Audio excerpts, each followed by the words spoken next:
大家好，我是酷迪台湾的323。今天我们来用的是酷迪的烽火台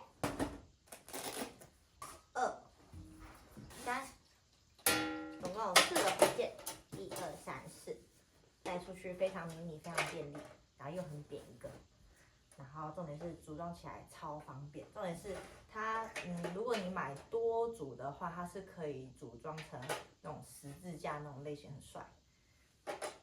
带出去就是你是最炫炮的人。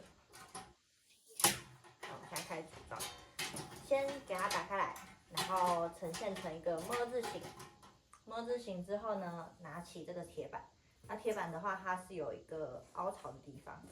可以去配处理，这边里面有个这2面，它是有一个凹槽的地方，这个点。然后先这样，然后把它放进去。OK， 那你卡好的话，它就会长这样。现在的话，我们就是把它转起来，这边。那记得的话，它这个是可动式的。所以你要记得先把它转开来，然后这一个的话打开，就这样，然后把它这个扣进去这里面。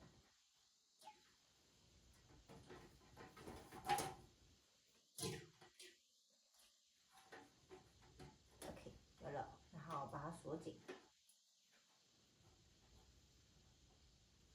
然后它就会超级实在。对，最后再把这个放上去。然后这边的时候，你可以就是看，它可以放2种地方，一个是它这底下有2个洞，这边这2个洞，还有这边也有2个洞，就是这些。